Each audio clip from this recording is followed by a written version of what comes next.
véritablement rejoindre ce dont vous avez besoin, peut-être même sans le savoir, on va se confier à l'Esprit Saint pour qu'il dispose vos cœurs et vos intelligences, qu'il dispose ma voix et peut-être aussi un peu de mon intelligence pour pouvoir vous apporter ce dont vous avez besoin.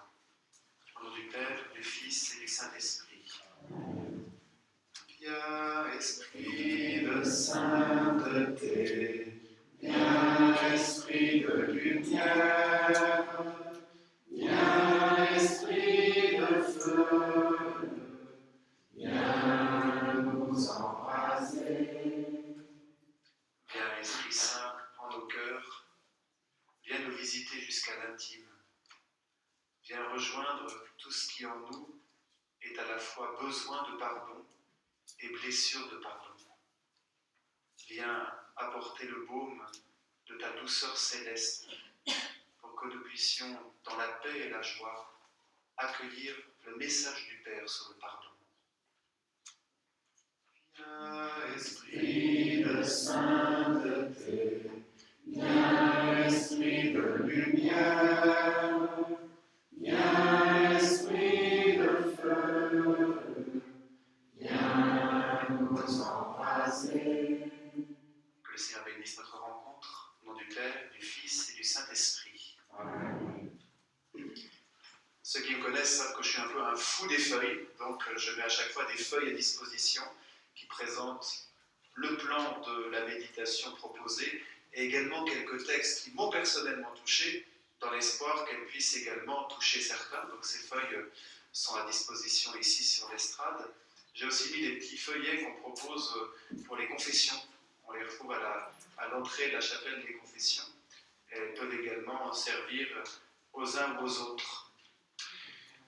Pour parler du pardon et de la réconciliation, on ne sait jamais trop par quel angle aborder la question. Est-ce que mon rôle, c'est de vous faire un plaidoyer pour la confession ? Oh, ça pourrait ne pas être inintéressant, mais j'aurais un peu l'impression d'avoir une marchandise à vous vendre. Alors que dans le pardon et la réconciliation, on n'est certainement pas dans une marchandise à vendre, on est dans une grâce à accueillir. Alors, une grâce, a priori, c'est pas quelque chose de pénible. Voilà. C'est qu'on en demande des grâces. Une grâce, dans le mot grâce, on entend à la fois la gratuité, quelque chose de la surabondance de Dieu qui nous rejoint. Dans grâce, on entend quelque chose de la beauté, la grâce d'une danseuse. Il y a quelque chose de la beauté qui nous rejoint également. Et puis, dans grâce, on entend quelque chose également d'une sorte de remise, un condamné qui est gracié. Donc, il y a quelque chose d'une promesse de vie là où il y avait attente de mort.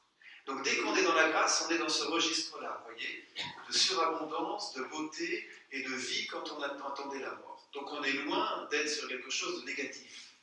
Et pourtant, quand on entend les gens parler de pardon, que ce soit le pardon sacramentel, que ce soit nos pardons relationnels, on est rarement dans le registre de la joie surabondante, de la beauté contemplée et de la vie donnée. On a plutôt l'impression d'être dans le registre de la difficulté, du non-désir de pardonner à quelqu'un qui nous a blessés, ou d'oser demander pardon à quelqu'un qu'on a blessé. Et puis on est dans ce que moi, comme confesseur ici, je vois quotidiennement, traîner les pieds. On voit rarement des gens qui viennent se confesser en sautillant de joie. Ils repartent des fois en sautillant de joie, surtout intérieurement, l'expression extérieure étant secondaire. Mais la venue jusqu'en confession, vous faites des drôles de tronches. Si, je veux le dire tout à l'éthique, vous faites quand même des drôles de tronches quand vous arrivez pour vous confesser. Je crois qu'il y a quelque chose de très positif là-dedans. Parce que si on n'avait pas un dégoût du péché qu'on a commis, si on n'avait pas une tristesse d'avoir commis le mal, ah oui, on arriverait joyeusement parce que finalement, voilà, ça fait rien. Non, le fait qu'il y ait quelque chose qui nous soit pénible à vivre est une participation pour nous à la pénibilité du péché. On pourrait dire au poids de mal que nous avons contribué à donner au monde. Donc c'est bien qu'on ressente quelque chose qui soit plutôt de l'ordre de la tristesse. Même si, il me semble, vous me corrigerez sans doute, que le poids qui nous conduit à avoir du mal à venir nous confesser confie le plus souvent à notre orgueil de devoir révéler la part la plus obscure de nous-mêmes, à notre souci littéraire de savoir comment on va dire les choses au prêtre, à notre inquiétude de savoir comment il va nous recevoir, que véritablement sur un rejet du mal que nous avons commis. Bon, alors je me suis dit comment on va aborder la question. Eh bien, il me semble qu'on va l'aborder, si vous le voulez bien, sous l'angle de la réjouissance pour tout ce que Dieu nous donne. Souvent, on se trompe par rapport au pardon, encore une fois, qu'il soit sacramentel ou relationnel. On regarde ce qui nous est difficile, ce qui nous est pénible. Alors que lorsqu'on accueille ce que le Seigneur nous dit de son pardon, qu'est-ce qui nous invite à ouvrir les portes, voyez ? Qu'est-ce qui nous invite à mettre de l'air par rapport à ce regard fermé, obscur sur la réalité du pardon ? Le plus bel exemple, il me semble que je le citais auprès de certains parmi vous dans un autre enseignement, ce sont les paraboles de la miséricorde qu'on trouve dans l'évangile selon saint Luc au chapitre 15. Prenez l'exemple de la parabole de la brebis égarée. Le berger qui laisse 99 brebis pour aller chercher celle qui est égarée. Eh bien, la parabole n'insiste pas du tout, mais vraiment pas du tout, sur ce qu'éprouve la brebis. On ne sait même pas si elle est triste d'avoir été égarée. Jésus ne nous le dit pas. On ne sait même pas si elle est joyeuse d'avoir été retrouvée. On ne nous dit même pas qu'elle est reconnaissante d'être portée sur les épaules. Hein. Le berger aurait pu lui dire hey, tu t'es égaré, maintenant tu vas rentrer que baissé jusqu'à la bergerie. Non, il la prend sur ses épaules. On ne sait même pas si la brebis en est reconnaissante. Autrement dit, l'insistance n'est pas du tout sur cette brebis, qui bien sûr dans cette parabole représente chacune et chacun d'entre nous. L'insistance est sur le berger, c'est-à-dire Dieu le Père, heureux de retrouver sa brebis égarée, désireux de partager cette joie avec ses voisins et ses amis qu'il rassemble pour faire une grande fête. Et Jésus conclut, il y a de la joie dans le ciel pour un seul pécheur qui se convertit. Vous voyez à quel point Jésus nous invite à nous décentrer de nous-mêmes, à arrêter de nous regarder le nombril. De toute façon, qu'est-ce qu'on va confesser ? Le fait qu'on se regarde trop le nombril. Alors si pour bien se confesser, il fallait qu'on se regarde encore davantage le nombril, excusez-moi, mais on tournerait en rond. Donc clairement, pour faire une bonne démarche de réconciliation, pour entrer dans la logique de pardon qui nous vient d'en haut, il faut arrêter de se regarder le nombril. Alors, regardons le Seigneur. C'est le meilleur moyen de sortir de notre nombril. Qu'est-ce qu'on voit dans le Seigneur ? C'est mon premier paragraphe. D'abord, on voit une fidélité extraordinaire. Au point que la fidélité n'est pas un effort de Dieu, une caractéristique de Dieu, mais c'est le nom de Dieu. On pourrait dire que Dieu est fidélité, comme on dit Dieu est amour. On ne définit pas une caractéristique, on dit son être même. Voyez ? En Dieu, la fidélité, c'est son être. Et d'ailleurs, il y a un terme qui va dire ça en hébreu, le terme hesed. Ça veut dire Dieu qui a une fidélité pour laquelle il ne peut pas faire autrement qu'être fidèle parce que c'est ce qu'il est. Ça peut paraître un peu bizarre de dire en français, mais c'est ça que ça signifie. Voyez ? C'est comme si on disait, moi je suis humain. Ah oui, je suis humain, parce que c'est ma réalité, et quoi qu'il en soit, je ne peux pas en sortir. Mais Dieu, sa fidélité, quoi qu'il en soit, il ne peut pas en sortir. Non pas qu'il en est prisonnier, il est infini et tout-puissant, mais c'est son être. Donc en Dieu, il ne peut y avoir que fidélité.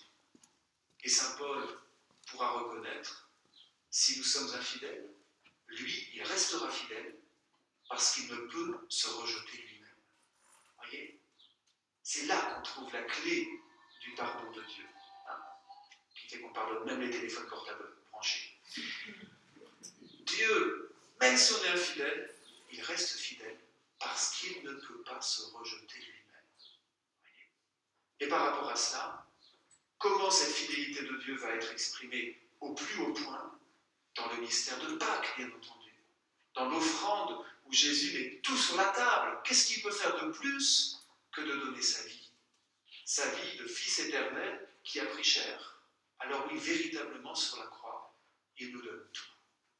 Il nous donne tout, et c'est pourquoi d'ailleurs, nous disons, avec la parole de Dieu, avec saint Paul notamment, que par la croix, ou plus exactement par la mort et la résurrection, parce qu'on ne peut pas dissocier les deux, nous est obtenu le pardon de nos péchés. Là, je suis en train de paraphraser, autant dire la phrase correctement, Éphésiens chapitre 1, verset 7, qui est sur vos feuilles. Le Christ nous obtient, par son sang, la rédemption, le pardon de nos fautes. Et Et c'est important de regarder ça. Le pardon de nos fautes ne vient pas de notre petit effort pour aller nous confesser et pour dire de manière la plus littéraire possible ce que nous allons confier au prêtre. Le pardon nous vient du sang que Jésus a versé sur la croix. C'est pourquoi d'ailleurs on en parle aujourd'hui, vendredi, jour du don du Christ. Certains parmi vous sortent du chemin de croix. On est en ce sanctuaire, un lieu où le crucifié est apparu 5 fois à Benoît, pour lui dire cette réalité. Et d'ailleurs un jour Benoît devra dire à quelqu'un qui avait une vie dissolue qu'elle ne devait pas oublier qu'elle avait été rachetée par le sang précieux de Jésus. C'est ça la clé. C'est ça la clé pour comprendre non seulement le pardon reçu de Dieu, mais même nos pardons relationnels. On aura l'occasion d'y revenir. Pour l'instant, je note ceci. Si tout nous est donné par le sang du Christ offert sur la croix, notre démarche de confession, c'est d'abord une liturgie d'action de grâce. Vous entendez ? C'est d'abord une liturgie d'action de grâce pour tout ce que le Seigneur a fait pour nous. Qui d'entre nous pourrait dire « Moi, j'ai mérité qu'on me pardonne mes péchés ». Non, le Christ a mérité pour nous. C'est tout ce vocabulaire avec lequel on n'est pas à l'aise, le vocabulaire du rachat, qu'on trouve chez saint Paul. Nous, on n'aime pas trop parce qu'on trouve ça un peu commercial. Le rachat, ça veut dire quoi ? Jésus nous a rachetés. Moi, j'en ai vécu une petite expérience qui m'a aidé, et le fait que je vous en parle, ça va d'ailleurs me retirer tout mérite, donc comme ça, définitivement, je suis convaincu que ça ne dépend pas de mes mérites. J'ai été ordonné prêtre en Suisse, à Genève. J'ai passé 5 ans de ministère là-bas, entre 2002 et 2007. Et en Suisse, les journaux se récupèrent dans des boîtes qui sont dans la rue. Donc vous prenez votre journal, vous payez vos 2 francs suisses, c'était le tarif à l'époque d'un journal, et vous repartez avec. Sauf que c'est pas comme dans nos distributeurs de bonbons ou de canettes. Vous mettez votre journal, vous payez votre pièce, mais vous pourriez prendre votre journal sans payer la pièce. Mais comme vous êtes un Suisse honnête, vous payez la pièce. Sauf que même en Suisse, il y a des gens malhonnêtes. Et un matin, je crois que c'était un dimanche matin, je priais mon bréviaire autour de mon presbytère dans la banlieue de Genève, et je vois une voiture qui s'arrête devant un de ces distributeurs de journaux. Il prend un journal et il s'en va, sans payer. Quelle fut ma première réaction ? Oh, c'est pas bien. Non, j'ai un peu pensé autre chose que oh, c'est pas bien. Je vous laisse imaginer quel a pu être l'adjectif à ce moment-là que j'ai attribué à cette personne. Bien.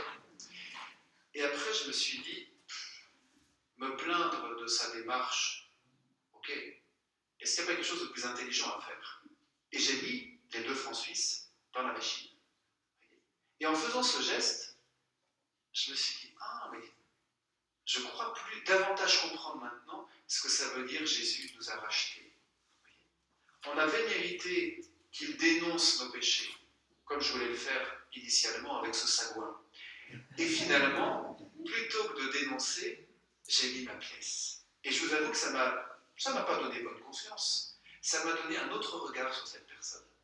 Parce que je ne l'ai plus vue comme la personne qui avait commis un acte mauvais, je l'ai vue comme une personne avec laquelle, à travers ces 2 euros, c'est pas grand-chose, 2 francs suisses, pardon, c'est presque équivalent, je suis entré en relation vivante. Et bien c'est ça le pardon, c'est ça le rachat, voyez. Donc sur la croix, le Christ a tout racheté pour nous. Et c'est pourquoi lorsque nous allons nous confesser, c'est une démarche d'action de grâce. D'action de grâce. C'est là où ça devrait se voir un petit peu dans notre manière d'entrer dans la chapelle des confessions. Nous sommes là pour rendre grâce pour tout ce que le Seigneur a fait pour nous. Et puis, bien sûr qu'il a fait pour nous en donnant sa vie et en souffrant. Et à ce titre, ça peut nous aider à évaluer. Vous mettez sur une balance ce que le Christ a donné sur la croix et votre pénibilité personnelle à aller vous confesser. Ça penche de quel côté ? Si ça penche du côté de votre pénibilité, allez rapidement à la croix du précieux sang pour demander la grâce de mieux percevoir ce qu'a été la passion du Seigneur. Si ça penche du côté de la passion du Seigneur, dites-vous non seulement il a fait bien plus de pas que je n'ai à faire dans ma démarche, mais même est-ce que ce que j'éprouve de pénibilité ne peut pas être une façon d'alléger un peu le poids du Christ dans sa passion ? tout ce qu'on appelle de ce terme qui là non plus ne plaît pas beaucoup, mais qui est pourtant essentiel et qu'on trouve notamment dans le message du Sacré-Cœur, la réparation. Apaiser le Christ dans sa souffrance. Et puis la croix, c'est également ce lieu où Jésus s'est mis à nu. On pourrait dire que sur la croix, nu sur la croix, il vient complètement renverser la mauvaise nudité d'Adam et Ève, enfin qu'ils considéraient eux-mêmes comme mauvaises. Dieu les avait fait nus et c'était très bien ainsi. Mais à partir du moment où ils commettent le premier péché, qu'est-ce qu'ils font? Ils commencent par couvrir leur nudité. Donc il y a quelque chose de notre nudité blessée par le péché qui retrouve sa dignité totale dans l'offrande du Christ sur la croix. Et à ce titre, lorsque nous allons nous confesser, c'est vrai, nous nous mettons à nu. Ah oui. Et c'est d'ailleurs pourquoi nous pouvons le faire, parce que nous savons que c'est dans le secret absolu. Dois-je vous rappeler, on le dit aux enfants, mais c'est peut-être évident pour des adultes, et encore, les évidences sont toujours bonnes à dire. Le secret absolu est celui de la confession. Secret tel qu'il y a même un secret du prêtre à l'égard de lui-même. Je veux dire, après avoir confessé 3 heures, quand j'arrive à la salle de restaurant et que je vous regarde, je dis pas « Ah ouais, lui c'était tel péché, puis alors là, c'est pas bon, là. » Ça marche pas comme ça, hein, si ça peut vous rassurer. Déjà, on aurait la tête qui exploserait. Hein. Et puis, mais non, c'est... Parce que comme c'est dans cette logique de secret total, j'ose dire qu'il y a même un secret du prêtre par rapport à lui-même. Ce qui ne veut pas dire que si vous allez vous confesser de nouveau au même prêtre, il aura tout oublié, parce que des fois, ça peut aider d'aller au même prêtre pour avancer dans la vie spirituelle. Mais il y a vraiment quelque chose de ce qu'on appelle une grâce d'oubli qui s'enracine dans ce secret absolu. Et à ce titre, on peut en toute vérité se mettre complètement à nu. Et je vous avoue une chose, hein, peut-être que quand vous venez vous confesser, vous vous sentez tout petit devant le prêtre, je vous assure, je ne dis pas ça pour faire une formule, c'est le prêtre qui se sent tout petit devant la personne qui vient se confesser. Parce que d'avoir la grâce d'être, non par mérite, mais par vocation, d'être la personne qui va recevoir, pour le Christ évidemment, cette mise à nu, c'est quelque chose qui nous rend très très humble, extrêmement humble. Donc n'ayez pas l'impression, même si vous arrivez devant un prêtre grognon, désagréable, qui donne une impression de supériorité, dites-vous qu'il est tout petit devant vous. Après, peut-être qu'il a déjà 4 heures de confession dans les pattes, donc excusez-le s'il n'est pas franchement très frais. Voilà. Des fois, même après 5 minutes de confession, on n'est pas frais, mais c'est comme ça. Bien. Voilà, premier accent essentiel, partir de la source, la fidélité de Dieu, qui nous est donnée de manière sublime dans le sang du Christ, et on en tire des conséquences pour la manière de vivre notre pardon sacramentel. Je parle pour l'instant du pardon sacramentel, je reviendrai après sur nos pardons relationnels, parce que c'est extrêmement lié, et en même temps, il faut arriver des fois à distinguer les choses. Une fois qu'on a vu cette fidélité de Dieu, eh bien, on peut regarder nos infidélités. Mais voyez, dans un deuxième temps, et non pas le contraire. Ce n'est pas d'abord nos infidélités, et là-dessus le Seigneur va mettre une couche de pardon, c'est sa fidélité qui est totale et qui prend tout, et à partir de laquelle nous pouvons penser nos infidélités. Et comment penser nos infidélités? Eh bien, c'est le Christ lui-même qui nous en donne une clé lorsqu'il va dire « Je ne suis pas venu pour les bien portants, mais pour les malades ». Autrement dit, l'angle sous lequel Jésus va aborder notre état de pécheur, c'est l'angle de la maladie. Pour se révéler lui-même comme à la fois le médecin et le remède. Simplement, vous pouvez consulter un médecin, il vous donne un bon remède. Si vous laissez le remède sur votre table de nuit, vous n'allez pas guérir. A priori pas. L'effet placebo peut-être avoir une certaine efficacité, mais le remède, pour que ça fonctionne, il faut le consommer. Et là, je trouve que par rapport au sacrement du pardon, encore une fois, on n'est pas très logique, ou on est très égocentré. Parce que, combien de fois on va dire, de toute façon, je confesse toujours la même chose. Je confesse toujours la même chose. À quoi bon y aller? Ça peut même nous décourager à faire la démarche. Ou alors nous donner une bonne excuse, je vais laisser passer les autres. Moi, de toute façon, c'est toujours pareil. Alors, j'irai me confesser dans 3 ans, c'est toujours pareil. Bon. En fait, il me semble que dans ces cas-là, on oublie une chose, c'est que le sacrement du pardon est un sacrement. C'est-à-dire qu'il est l'œuvre de la grâce avant d'être un effort de notre part. Quand vous allez à la messe, si vous avez des distractions pendant la prière eucharistique, vous pensez qu'au moment où vous communiez, ce n'est pas Jésus auquel vous communiez parce que vous n'avez pas été concentré. Évidemment que ça ne dépend pas de votre concentration. C'est mieux d'être concentré. Vous profiterez davantage des grâces si vous êtes réellement présent au mystère célébré, mais ce n'est pas votre concentration qui va conditionner la grâce. C'est évident pour l'Eucharistie, c'est évident pour le baptême. Pourquoi ce n'est pas pour la confession? On pense que c'est de nous que ça va dépendre, alors que c'est une grâce. Une grâce, ça veut dire que ça dépend de Dieu. Et que ma conversion, bien sûr qu'elle va nécessiter mon assentiment, mais d'abord, ce sera l'acceptation, et l'assentiment fondamental est là, l'acceptation que Dieu travaille. Est-ce que j'accepte ça? Alors je pourrais dire, je confesse toujours la même chose, mais ça m'interrogera derrière, est-ce que j'ai laissé la grâce rejoindre cette question de ma vie? Et toute la question est là, parce que sinon, vous allez faire une confession en bonne conscience. Ah, je me suis confessé, j'ai la conscience tranquille jusqu'à la prochaine fois. Ouf, c'est intéressant. Jésus veut notre bien, donc je pense qu'il n'est pas opposé au fait que nous aimions avoir une conscience allégée.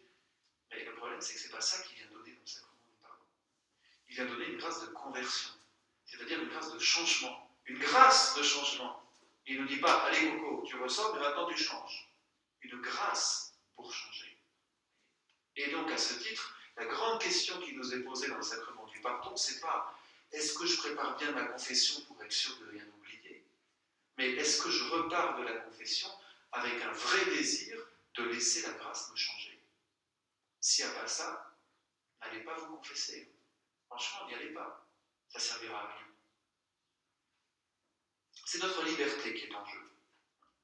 Et donc, pour être guéri, il faut d'abord se reconnaître malade et reconnaître que nous avons besoin d'un traitement pour guérir. C'est ça que j'appelle la grâce. D'accord? Pour guérir, il faut aussi nous rappeler, excusez-moi, ça va peut-être paraître paradoxal, que nous avons déjà été guéris. C'est fait. C'est fait depuis que nous sommes baptisés. Parce que c'est le baptême qui nous a plongés dans la mort et la résurrection du Christ, qui a fait de nous des êtres nouveaux, qui a fait de nous des ressuscités. Et on entendra Saint Paul dans la lettre aux Colossiens, non pas dire « vous allez ressusciter un jour », mais « vous êtes ressuscités avec le Christ ». Il y a la différence. Vous êtes ressuscités avec le Christ. C'est un état de fait qu'il s'agit de vivre, et non pas quelque chose qu'il s'agit d'espérer pour plus tard en disant « peut-être que c'est vrai, peut-être que c'est pas vrai ». Nous sommes les ressuscités. À ce titre, c'est le baptême qui nous a apporté la guérison totale. Et sans doute serait-il opportun que nous allions nous confesser en mémorial de notre baptême. Lorsque je vais me confesser, que je rentre dans la chapelle des confessions, c'est comme au jour où je suis rentré dans la cuve baptismale. Et puis dans cette cuve, j'ai été plongé dans l'eau. Peut-être que j'en ai un mauvais souvenir, souvent pas trop de souvenirs du tout, parce que c'est un peu lointain. Et j'en suis sorti comme un nouveau souffle, le souffle de résurrection. Ça, c'est la manière dont je sors de la chapelle des confessions. Voyez? D'ailleurs, les premiers chrétiens appelaient la confession le deuxième baptême. Ils n'autorisaient d'ailleurs qu'une confession par vie.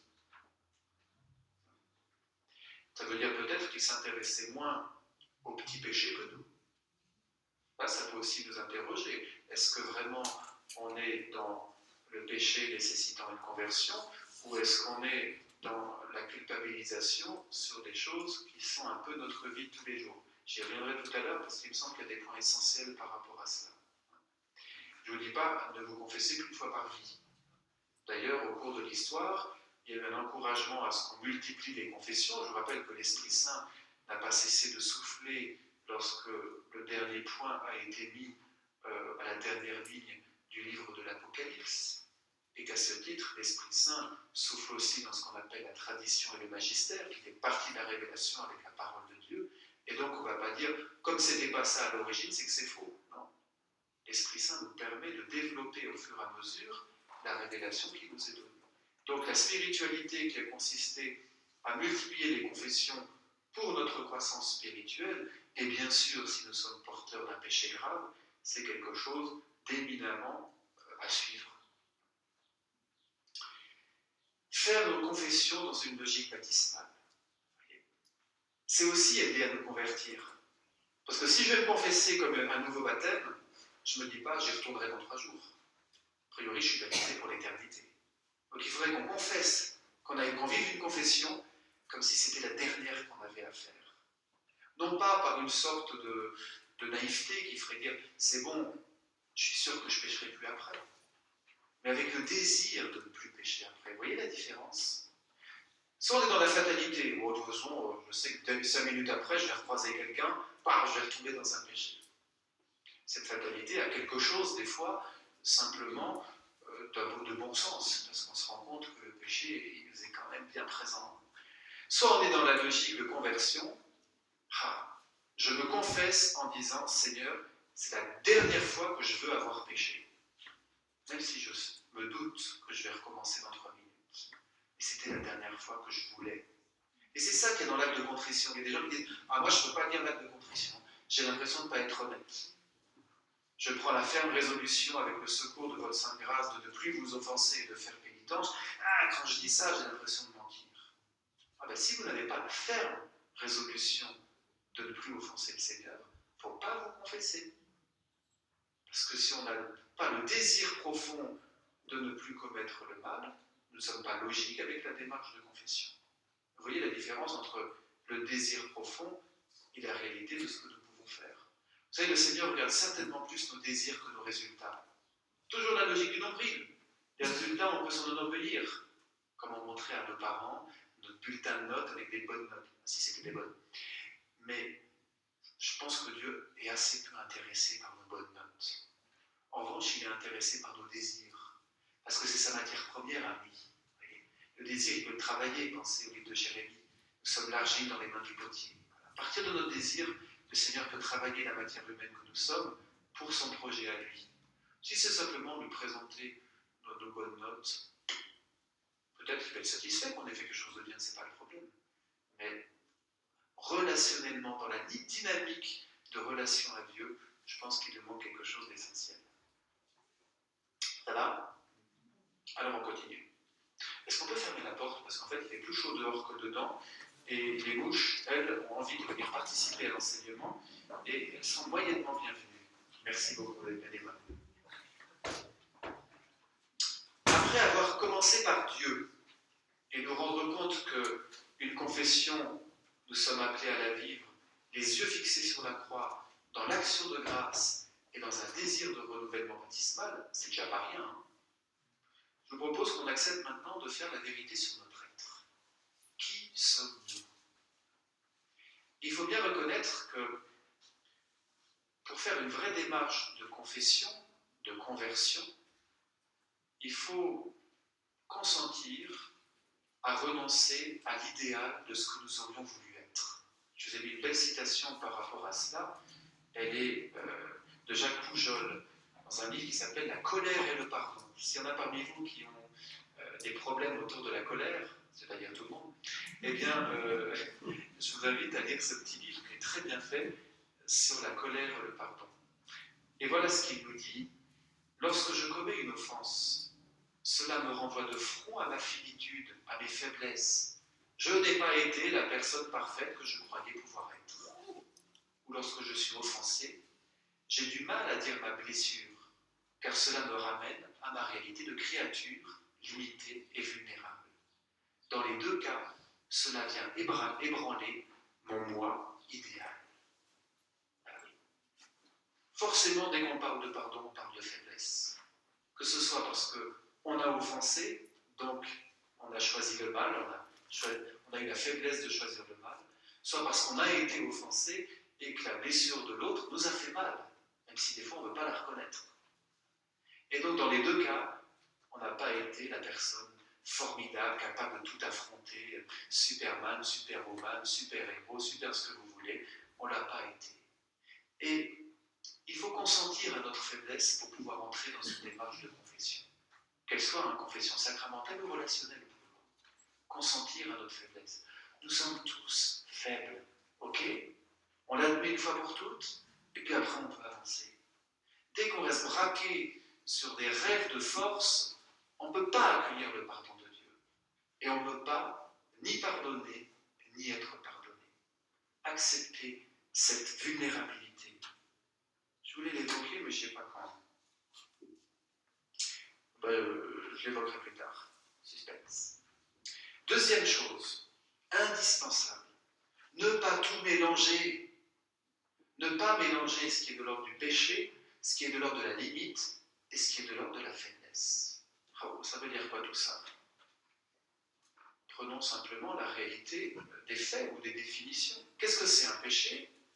Choisir le mal en sachant que c'est mal. Voilà.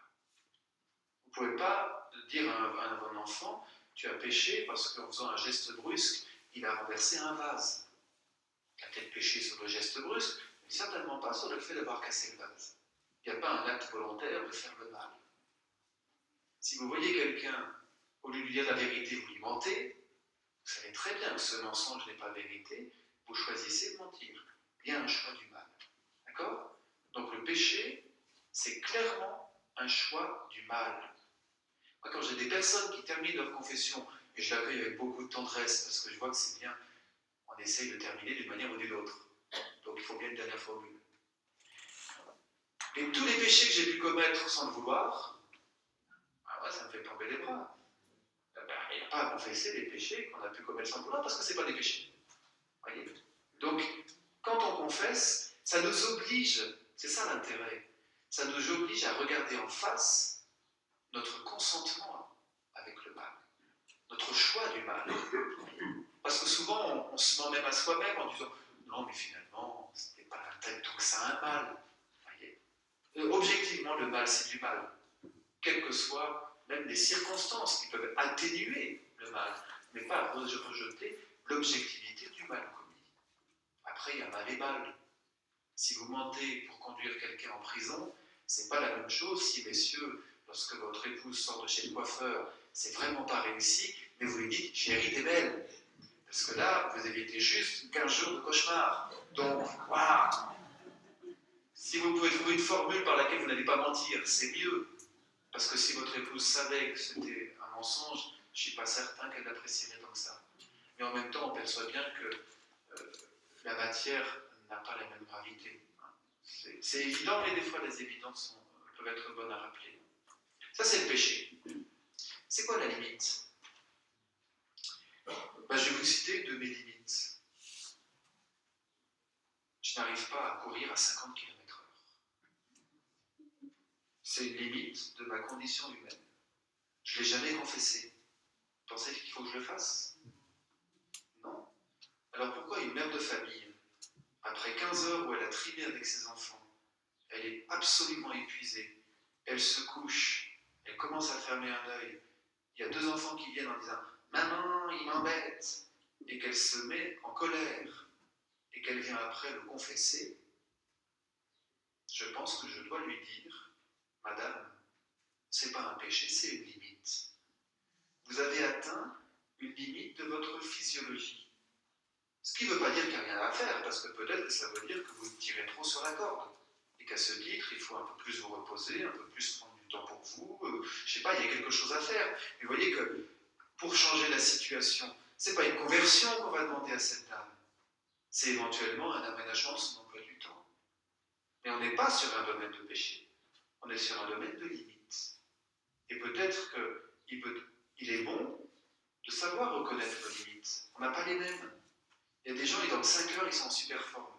Il y en a, s'ils n'ont pas 9 heures de sommeil profond, ils font la tronche tout le reste de la journée. C'est une limite. Alors, des fois, on peut faire la tronche en ravalant un petit peu sa chic pour ne pas être désagréable envers tout le monde. Mais important de noter qu'on a touché là une limite et non pas un péché. D'accord? Troisième aspect, la faiblesse. Je vous en cite une avec tout l'amour que j'ai pour mes parents, notamment pour mon père, qui, général de l'armée de terre, avait une superbe devise que j'ai vue dans son bureau toute mon enfance. Être moyen, c'est déjà être nul.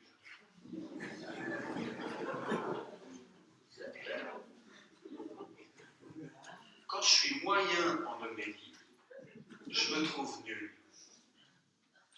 Je pourrais aller voir mon professeur et dire voilà, je suis orgueilleux puisque je me note dans mes homélies et quand je ne suis pas très content de moi, je me trouve vraiment nul. Mais je pense que je ne suis pas dans un péché et que ce n'est pas un orgueil que j'ai à confesser, c'est une faiblesse liée à mon parcours de vie. J'ai été marqué par cela. Être moyen, c'est déjà être nul. Et même si je pense, avec ma raison notamment, avoir essayé de dépasser cela, inévitablement, il y a des choses en moi qui sont marquées par cela. Ce sont mes limites. Et mes limites, la seule chose que j'ai à faire, sauf si, quand elles deviennent vraiment graves, il faut que je les soigne psychologiquement, d'ailleurs pas nécessairement très graves, mais si elles me handicapent particulièrement.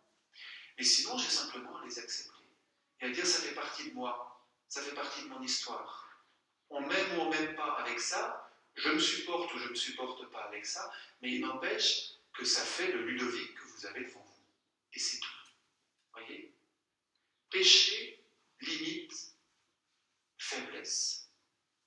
En confession, on dit les péchés, pas les limites et les faiblesses. Ah, peut-être qu'on peut les dire, comme ça le prêtre va nous aider à nous rendre compte qu'on n'est pas dans un domaine de péché. Mais ce qui va concerner la conversion, ça va être le péché. C'est-à-dire ce sur quoi la grâce va pouvoir agir pour transformer mon choix du mal, des fois bien chevillé, on appelle ça un vice, le transformer en choix du bien. C'est ça la conversion. La conversion, ce ne sera pas que mes limites soient repoussées un peu plus loin. Là, on n'est pas dans le domaine de la conversion. Et c'est là qu'on peut arriver à une autre notion extrêmement importante, la distinction entre la culpabilisation et la contrition. Si vous êtes dans une logique culpabilisatrice, écoutez-moi, vous n'êtes pas chrétien. Autant le dire, vous n'êtes pas chrétien. Vous trouvez une seule parole du Christ culpabilisante. Allez-y, dites-la moi, je suis prêt à entendre. Bon, d'accord. Vous trouvez une parole du Christ de contrition ? Va et désormais ne pêche plus. Voilà, ça c'est une parole de contrition. Enfin, c'est le Christ qui l'a fait pour la femme adultère. Hein. La femme adultère n'a pas été condamnée par le Christ, et il lui dit va, mais il ne dit pas simplement va. Va et désormais ne pêche plus. Dans la contrition, il y a quoi ? Le dégoût du péché. J'ai fait le mal et je ne voulais pas le faire. Enfin, je ne voulais pas le faire. J'ai choisi, hein, mais je n'aime pas le mal que j'ai fait. C'est plus juste de dire ainsi. Et ensuite, j'ai le désir de ne plus recommencer parce que c'est complicité avec le mal, mais parce que je veux, Seigneur, parce que je sais que ce n'est pas ton projet. Va et désormais ne pêche plus. Si on mélange la culpabilisation et la contrition, on ne peut pas avancer. Encore une fois, la culpabilisation va me retourner sur moi-même, me faire sentir absolument nul, incapable d'avancer. La contrition va me tourner vers Dieu, qui seul est capable de me faire avancer. Je crois que c'est vraiment important d'insister sur cet aspect de la contrition. C'est au cœur du message du mot. La Vierge Marie va dire à Benoît que telle personne a fait une confession très longue, mais cette confession ne portera pas de fruit parce que cette personne n'avait pas de contrition. Je vous ai mis aussi une citation du curé d'Ars. Puis il s'y connaissait en matière de confession. 18 heures par jour, ça vous donne quand même une certaine compétence pour pouvoir vous exprimer là-dessus. Que de confessions nulles, dit le curé d'Ars.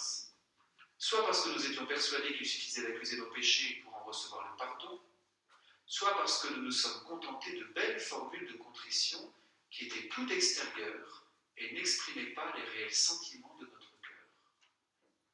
Et le saint curé d'Ars parle de confession nulle pour deux raisons: qu'il suffisait d'accuser les péchés, c'est bon, je suis quitte, ou alors une contrition extérieure. Ah ouais, en apparence, je vais dire, ah ouais, je veux changer. Là, je fais rien pour. Alors attention, hein, pour changer, il ne s'agit pas nécessairement de dire « faut que je change ». Je prends un exemple. Une personne qui va confesser être souvent en colère ou souvent impatiente. Ça nous arrive de le confesser. Je suis convaincu que si vous vous contentez de confesser votre colère ou votre impatience, vous pouvez revenir la semaine suivante, vous allez confesser votre colère et votre impatience. Ce qu'il convient de faire dans une démarche de contrition, c'est de dire « Je me mets en colère, mais pourquoi ? Qu'est-ce qui me conduit à cette colère ? Qu'est-ce qu'il y a en moi qui est énervé quand la situation ne se passe pas comme je l'entends ? Qu'est-ce que ça veut dire de mon désir d'emprise sur les autres, de mon refus d'accepter la réalité, de mon désir de maîtriser la vie ? Peut-être que j'ai une angoisse parce que je me rends compte qu'il y a tellement peu de choses qui sont maîtrisables dans la vie. On peut tous mourir dans une seconde. Voyez. Donc, qu'est-ce que ça cache, cette colère ? De même l'impatience. Une fois qu'on a confessé l'impatience, d'accord, mais comment on va pouvoir convertir votre rapport au temps si c'est simplement en disant « j'ai été impatient, j'ai le désir d'être moins impatient ». Les autres, ça ne marchera pas. Il faut aller voir qu'est-ce qu'elle dit, cette impatience. Qu'est-ce qu'il y a dans mon rapport au temps qui fait que dès que ça ne se passe pas comme j'ai prévu, je me tends. Qu'est-ce que ça veut dire ? Si je ne vais pas jusque-là, je ne changerai pas. Encore une fois, même en reconnaissant que le changement ne vient pas de mon analyse de la situation, mais de la grâce de Dieu. Cette grâce de Dieu, comme dit saint Thomas, la grâce ne supprime pas la nature. Elle va venir reposer sur une nature. Elle ne va pas l'annuler. Dieu nous respecte trop pour annuler notre nature. Il va la transfigurer comme on l'a fêté hier. Il va l'évangéliser, il va la ressusciter, on pourrait dire. Et il ne va pas la supprimer. À partir de là, je vous propose 5 pistes pour vous confesser. Ah, des recettes magnifiques. Mais non, je ne vais pas du tout vous donner de recettes, je vous préviens tout de suite. Des fois, des gens qui rentrent en confession disent « Mon père, aidez-moi à me confesser. Dites-moi ce que j'ai fait de mal. » Là, soyez ma mère ou ma sœur, je pourrais peut-être vous dire, vous donner des pistes. Mais des fois, je me dis, on ne prépare pas assez de confession. Mais attention, on ne prépare pas, c'est-à-dire, on ne se dispose pas suffisamment. Et d'ailleurs, je pense qu'une bonne préparation de confession, c'est pas tant, je prends un papier et je note tous les points. Je vous avoue que je me confesse avec papier. Donc, ça ne me dérange pas du tout les gens qui veulent se confesser avec un papier. Mais en même temps, la confession, c'est d'abord une œuvre spirituelle. C'est une œuvre de l'Esprit Saint. Donc la première chose à faire, c'est d'invoquer l'Esprit Saint pour qu'il nous aide à accomplir ce que Jésus nous a promis. L'Esprit Saint nous guidera jusqu'à la vérité tout entière. Donc aussi la vérité sur notre péché. C'est d'abord ça qu'on a à faire, plutôt que la liste scrupuleuse pour être certain d'absolument rien oublier, parce qu'on se dit que si on oublie quelque chose, patatras, il y a tout qui tombe par terre. Sachez que les péchés qu'on oublie sont également pardonnés. À partir de là, donc les 5 pistes que je vous propose. Première piste. Partons du péché originel. Quelle est la première question que Dieu pose à Adam et Ève, ou à Adam exactement, parce que c'est à lui directement qu'il s'adresse, après le péché originel? Où es-tu? Exactement. Dieu a perdu son GPS par rapport à Adam. Dieu avait mis Adam quelque part, et Adam n'est plus là où Dieu l'avait mis. Ben, c'est ça le péché en fait. C'est ne pas être là où Dieu nous a mis. Et donc on pourrait se confesser simplement en se demandant aujourd'hui où suis-je? Est-ce qu'honnêtement je suis dans ce que Dieu attend de moi? Ou alors est-ce que je suis coté par rapport à ce que Dieu attend de moi? Voyez. Quelle est ma localisation? Et pour ça vous pouvez vous reporter à l'expérience spirituelle de Benoît, où elle a ressenti plus d'une fois ce qu'on appelle des transports démoniaques. Elle s'est sentie transportée par le démon sur les montagnes environnantes, et le lieu qui vient symboliser cela au sanctuaire, c'est le col de l'Ange. Il vient symboliser les transports démoniaques. Est-ce que Benoît a eu des déplacements physiques?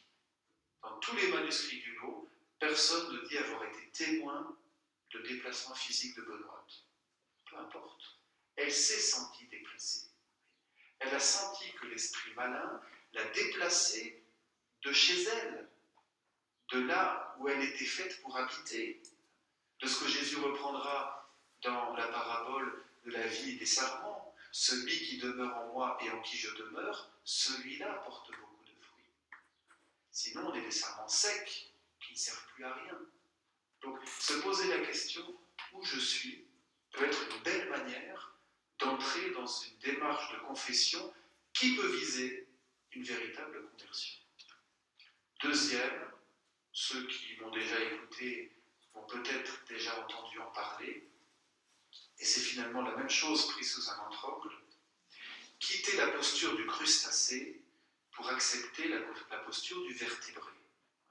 Et je vous disais il y a quelques jours, le Seigneur a voulu nous faire vertébrés, solides à l'intérieur, tendres, mous, écorchables à l'extérieur. C'est notre réalité humaine. Et nous, on pense souvent que pour s'en sortir dans la vie, il faut inverser les choses. Au lieu d'être solide à l'intérieur et mou, tendre à l'extérieur, il faut être dur à l'extérieur, carapacé, et voilà. Ceux qui ont des carapaces à l'extérieur, des mollusques, ils sont mous à l'intérieur. Et ça peut être notre tentation de jouer le crustacé. Même dans une vie de couple, même dans une vie de famille, même dans une vie de communauté paroissiale, on peut faire le crustacé. Avec des bons raisonnements. Hein. Je ne vais quand même pas me laisser blesser par les autres. Ça va bien. Et on se crustacifie. Je dis cette expression. Alors que le Seigneur me dit, mais c'est ta solidité intérieure qui compte. Donc ça peut être une manière aussi de se préparer à la confession. Quelle est ma solidité? Est-ce qu'elle est intérieure? Est-ce que c'est ma colonne vertébrale? Ou est-ce qu'elle est extérieure? Est-ce qu'elle est carapace? Une troisième piste, qui lui est connexe d'ailleurs, à partir du mot de gloire. Quand on dit gloire à Dieu, là aussi je l'ai évoqué il y a quelques jours avec certains parmi vous, quand on dit gloire à Dieu, on dit quoi en fait? On dit poids à Dieu, P-O-I-D-S. Dieu a du poids. C'est tout ce qu'on va trouver dans les psaumes quand il va être question de Dieu comme la forteresse, le rocher imprenable, toute la solidité de Dieu, alors que la vie humaine dans les psaumes est présentée comme une fleur qui fleurit le matin et qui sèche le soir, ou alors comme une brise, comme du vent, voyez, quelque chose vraiment de futile comme ça, d'éphémère. Et par rapport à cela, on a Dieu avec sa solidité. Voilà. Et donc la gloire de Dieu, quand on dit gloire à Dieu, on dit Seigneur, tu as du poids. Voyez, tu as du poids, et donc ma fragilité, mon inconsistance va trouver du poids par mon union à toi. Nous sommes glorifiés par le Père, ça veut dire que nous recevons notre poids du poids de gloire du Père. Et à ce titre, on peut se demander, on peut se confesser en disant, quel est mon poids? Je ne vous parle pas du poids que vous pesez sur la balance et dire, oh, j'ai encore pris 500 grammes, c'est la fin du monde. Non, je parle de ce poids de votre vie. Est-ce que j'ai la consistance? Quand vraiment je me regarde en face, est-ce que je trouve que j'ai de la consistance? Je ne parle pas du contentement de soi, mais ça peut être, c'est de l'estime de soi. Et de dire, voilà, ma vie est consistante. Elle a de la solidité, ou alors si vous préférez, comme un plat consistant, les autres vont me manger et trouver en moi de quoi être nourri. C'est aussi toute la logique eucharistique baptismale. Hein. Les baptisés, et ce n'est pas simplement les prêtres, souvent on prend l'exemple par rapport aux prêtres. On dit que le prêtre est lui-même l'hostie qu'il consacre. Il est fait pour être mangé. Ce serait bien qu'il soit bien comestible. Mais en fait, c'est chaque baptisé qui est appelé à être suffisamment consistant pour être nourriture pour les autres. On peut se demander, est-ce que je suis vraiment de la nourriture consistante pour les autres, ou est-ce que je suis une petite soupe insipide qui est surtout remplie d'eau avec éventuellement quelques herbes amères? Quel est mon poids? Quelle est ma consistance? Une quatrième piste, que j'évoquais aussi mardi en vous présentant le message du lot, passer du personnage à la personne. On joue tous un personnage dans la vie. Ça fait un peu partie du jeu social, certainement. Et en même temps, ce jeu social, peut-être qu'un jour, je ne vais pas être en forme. Si vous me croisez et vous me demandez est-ce que ça va, je vais vous dire oui. Est-ce que je vais devoir aller m'en confesser? Je ne pense pas.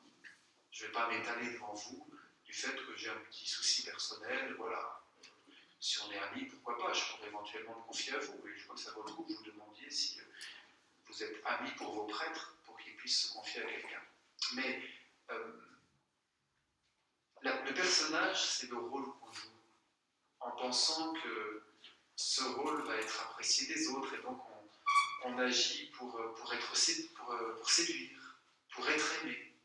C'est pas mauvais d'être aimé. On peut dire que les deux grandes aspirations humaines, c'est quoi? Aimer et être aimé. C'est en nous, quoi. Donc de dire, moi c'est bon, j'ai pas envie d'être aimé, je trouve que ce serait se déshumaniser. Mais on ne peut pas être aimé à n'importe quel prix. Pas à n'importe quel prix. André Malraux disait, être aimé sans séduire est l'une des plus belles destinées de l'homme. Être aimé sans séduire. Autrement dit, être aimé pour ce que l'on est, non pas pour l'apparence qu'on va essayer de montrer de soi. On peut jouer un personnage devant les autres, même devant Dieu, même devant soi-même. Alors que le Seigneur nous a créé personne unique par rapport à tous les êtres humains qui vivent et qui ont vécu sur Terre.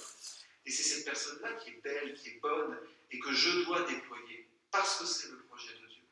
Alors que le personnage que je joue, surtout s'il tourne autour de la séduction, de la manipulation des autres et tout ça, ne sera pas du tout le projet de Dieu.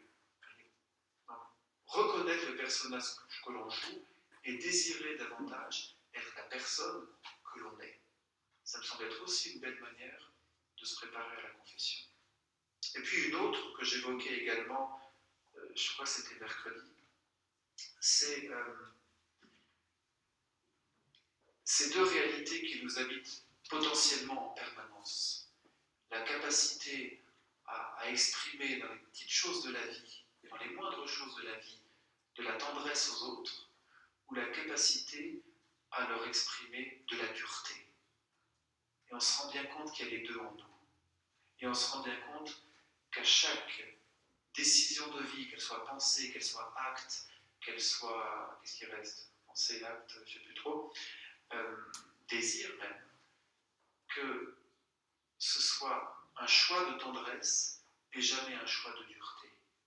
J'évoquais auprès de certains d'entre vous, des fois mon étonnement, même ma tristesse, de voir des fois comment des couples se parlent avec une dureté qui remet sans doute pas en cause leur amour, quoique à long terme, allez savoir, mais une dureté qui est tellement dommage, alors que de dire les choses, les mêmes choses, hein, mais avec plus de tendresse, ça rend tout simplement la vie tellement plus belle et agréable. Vous êtes ce soir au restaurant, c'est pas assez salé. Vous interpellez un des saisonniers là, qui font ce qu'ils peuvent, et puis c'est pas salé. Ça vous fait rire, il y en a qui le font. Et franchement, est-ce que vous ne pouvez pas le dire avec plus de délicatesse? Alors nous, on prépare le personnel ici, hein, parce qu'on sait que sur un sanctuaire, on va avoir des personnes qui sont tellement blessées qu'elles ne seront même plus capables d'exprimer autre chose que de la dureté. Et ça, on prépare le personnel pour qu'ils ne réagissent pas à la dureté par la dureté. Ce qui n'est pas toujours simple, car tous ne sont pas croyants. Et quand on n'est pas dans une vie croyante, je peux vous dire que œil pour œil, dent pour dent, c'est quand même une règle qui est bien présente dans notre monde. Donc il s'agit de les inviter à se rendre compte que devant des personnes blessées, répondez justement à la dureté par la tendresse. Mais c'est ça la logique de tendre l'autre joue. C'est pas la logique laisse-toi battre et tu seras heureux. Jamais à une femme battue, je dirais écoutez, Jésus a dit tendre l'autre joue, donc vous serrez les dents et vous vous laissez battre. Ce serait horrible de dire ça. Mais en même temps, c'est bien sûr pas ça que Jésus demande. Mais il nous dit si vous répondez à toute dureté par de la tendresse, vous verrez ce qui se passe. Peut-être pas sur le moment d'ailleurs. Et vous verrez à quel point c'est puissance de conversion. Et donc on peut tout simplement confesser tous les domaines dans lesquels on manque à la tendresse et on choisit la dureté. Et là, je peux vous dire que la confession peut être bien longue. Autre élément qui est important dans le faire la vérité sur soi, donc je passe au dernier paragraphe. Oh, il est bientôt 5 heures déjà. Je vais vous libérer, promis. Hein. Mais il me semble aussi important de voir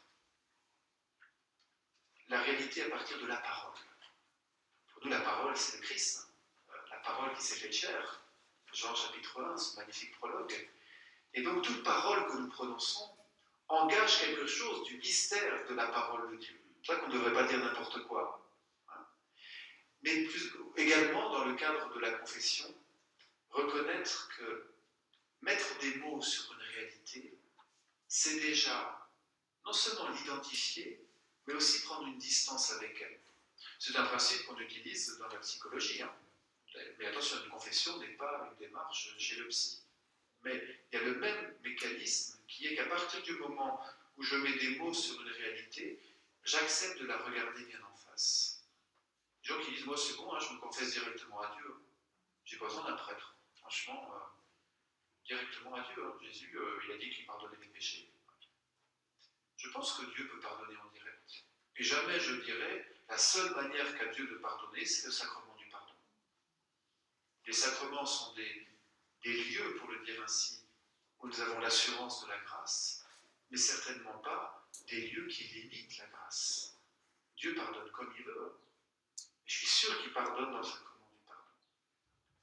Que Dieu pardonne comme il veut, on le remarque à travers les 3 paraboles de la miséricorde du chapitre 15. Si vous regardez le comportement, donc il y a d'abord le fils prodigue, ensuite le berger, et puis la femme qui a perdu sa pièce. Le comportement de ces 3 personnes qui sont censées représenter dans la parabole l'agir de Dieu, hein, n'est pas du tout le même. Vous avez le berger qui va laisser son troupeau, aller chercher la brebis jusqu'à ce qu'il la retrouve et la ramener. Le père, dans la parabole du fils prodigue, ne fait pas du tout la même chose. Hein. Il ne suit pas son fils à distance pour aller le rechercher quand il est dans les ports. Il attend à la porte. Il attend qu'il revienne. Une fois qu'il l'a vu, il court auprès de lui pour que la distance du retour soit la moindre possible. Quant à la femme, elle fait le ménage dans la maison jusqu'à ce qu'elle ait retrouvé sa pièce. Et je trouve que ces 3 comportements différents nous montrent que la manière qu'a Dieu de nous rejoindre dans le pardon peut être plurielle. Et Dieu nous rejoint assurément dans le sacrement du pardon. Mais je suis convaincu que Dieu pardonne à quelqu'un qui se tourne sincèrement vers lui. Ou encore Saint Paul qui dira, non c'est Saint Pierre, la première de Pierre chapitre 4, la charité couvre une multitude de péchés. La charité couvre une multitude de péchés. Vous voyez qu'il ne s'agit pas de se confesser le plus souvent possible pour être en règle, mais il s'agit de faire des actes de charité qui couvrent largement les péchés qu'on peut commettre. C'est toujours important d'élargir le champ de la grâce de Dieu pour ne pas la limiter. Ce serait terrible de dire Dieu agit de cette manière, les 7 sacrements. Point barre. Qui pourrait ainsi limiter l'agir de Dieu? Non, nous avons l'assurance qu'il agit dans toute sa puissance dans ces 7 lieux que sont les 7 sacrements. Et c'est pourquoi on y court. Mais avec cela, nous prenons aussi en compte toute notre réalité humaine. J'ai besoin d'identifier, j'ai besoin de mettre des mots. C'est pour ça aussi que je vais me confesser. Je peux éventuellement recevoir du prêtre un conseil. Des fois, ce sera à côté de la plaque. Hein. Bah oui, c'est un être humain, le prêtre. Des fois où il y a quelque chose qui va tomber complètement à côté. Puis des fois, ça va être extrêmement juste. Moi, des fois, je m'admire. J'ai pas peur de le dire. Je m'admire, mais je peux le dire ainsi parce que je sais très bien que ça ne vient pas de moi. Des fois, une personne vient me confesser quelque chose et je lui réponds une phrase en me disant en moi, oh, ça c'est génial. Mais je ne me dis pas du tout, Ludovic, tu es vraiment une intelligence sublime. Je me dis ça vient de l'Esprit Saint.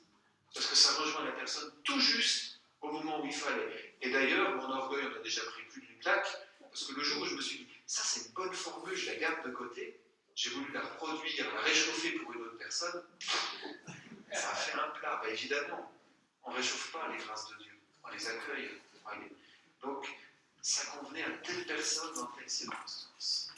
Croyez quand même que la grâce, que l'Esprit Saint souffle dans le prêtre qui vous reçoit. Il y a le pape François qui disait, je vous ai mis la citation parce qu'elle m'a amusé, il y a des personnes qui disent « Ah, je me confesse directement à Dieu », c'est au bas de la première page. Mais c'est facile, c'est comme si tu te confessais par email. Voilà, c'est l'expression toujours très simple du pape François, mais en fait c'est plus qu'une expression simple. Parce qu'il me semble, en tout cas c'est comme ça que je fais, et je vous avoue que je m'en confesse, des fois j'envoie des emails pour me lâcher. Devant la personne, je ne dirai pas la même chose. Mais par email, j'envoie une bonne pique, éventuellement avec 1 ou 2 personnes en copie pour bien montrer aux autres comment je réagis. Voilà, pardon, je ne sais pas, c'est bien.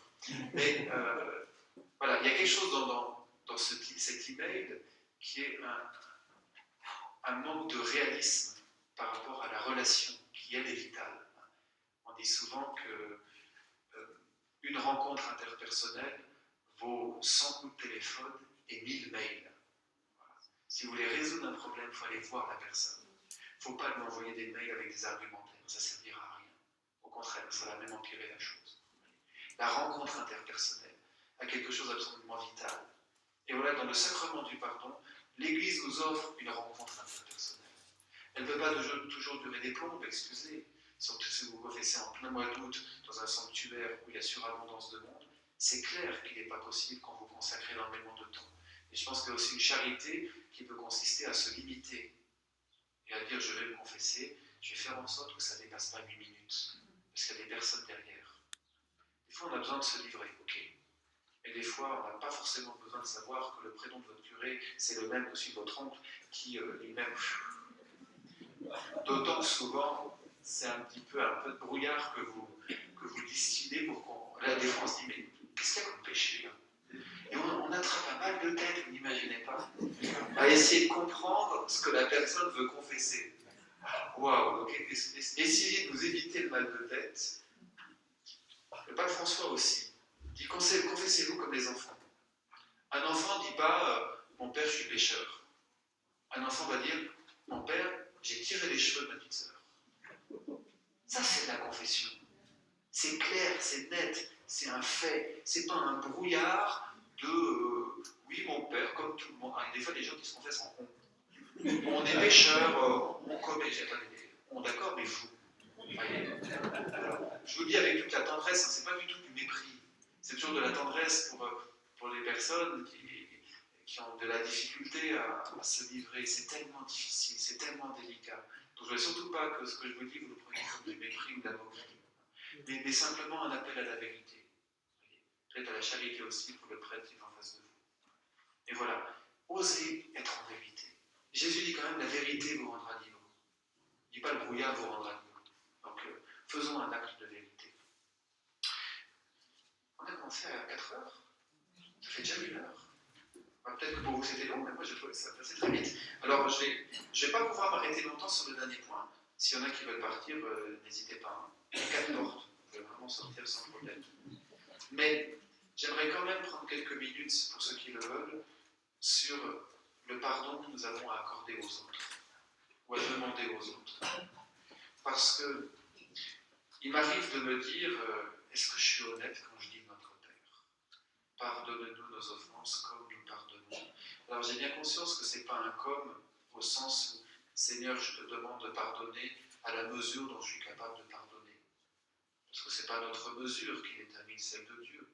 C'est la surabondance de Dieu qui nous appelle à plus de générosité. Hein.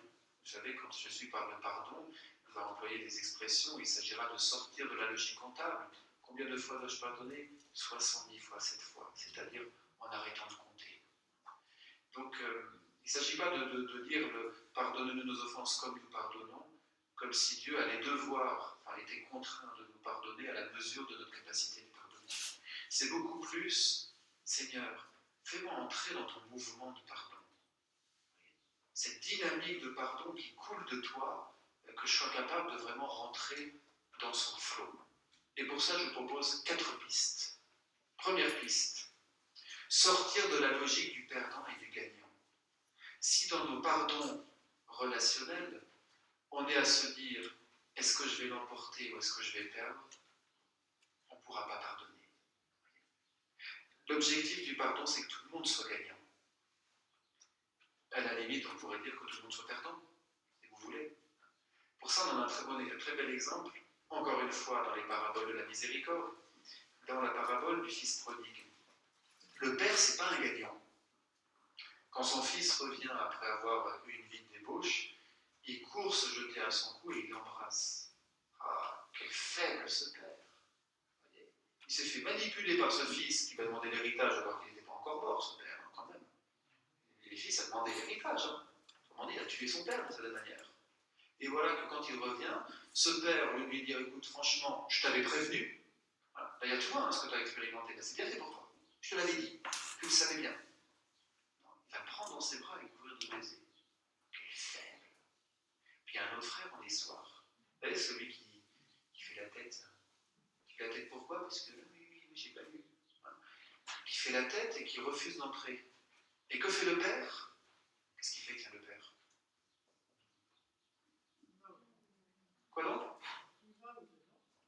il sort de la fête, et je vous ai mis le texte tellement il me semble étonnant.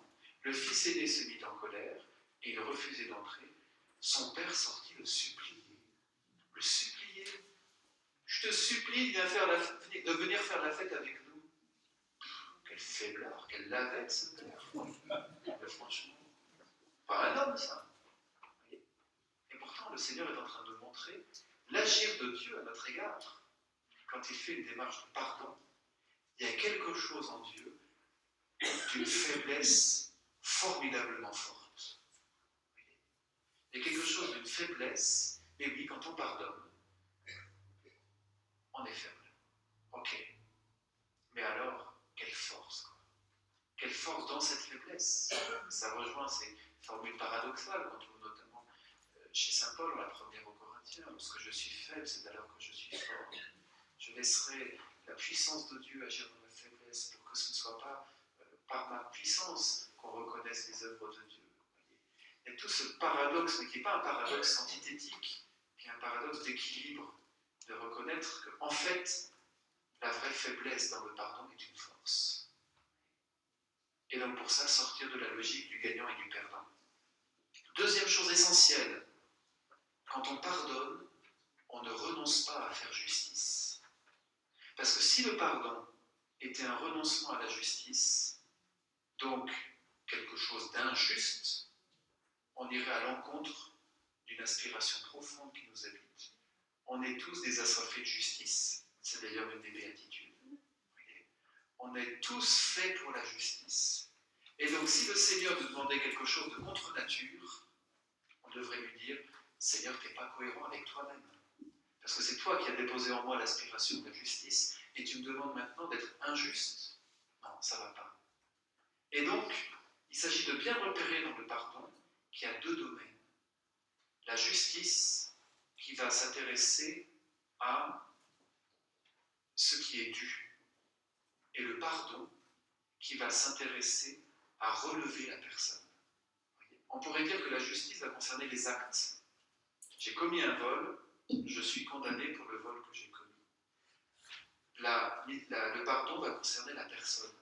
Je ne vais pas dire que la personne qui a commis un vol est un voleur. C'est une personne qui a commis un vol. Et je ne vais pas l'enfermer dans son acte d'avoir commis le vol. Vous voyez ce que je veux dire? Donc distinguer la personne et ses actes, c'est le cœur de la morale chrétienne. Et c'est ce qui nous aide à ce que la justice soit rendue. Et elle doit l'être. C'est une exigence. Et qu'en même temps, elle conduise dans une deuxième étape à une miséricorde sur la personne.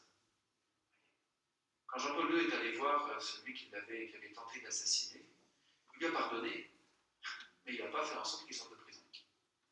Il a fallu qu'il reste en prison pour assumer son acte. La justice devait être rendue. Et en même temps, Jean-Paul II l'a pris dans ses bras, cette personne. Je vous ai mis quelques citations intéressantes. La première du Concile Vatican II. Il faut satisfaire d'abord aux exigences de la justice, de peur que l'on offre comme don de la charité ce qui est dû en justice. Il faut d'abord faire l'œuvre de la justice, sinon on ne sera pas capable de faire l'œuvre de la charité. Ou alors le père Montbourquet, très intéressant, son livre sur comment pardonner, il dit « La justice s'occupe de rétablir sur une base objective les droits de la personne légée, tandis que le pardon relève d'abord d'un acte de bienveillance gratuite. » Bienveillance. Dans la justice, on est sur le droit. Dans le pardon, on est sur la bienveillance et la gratuité.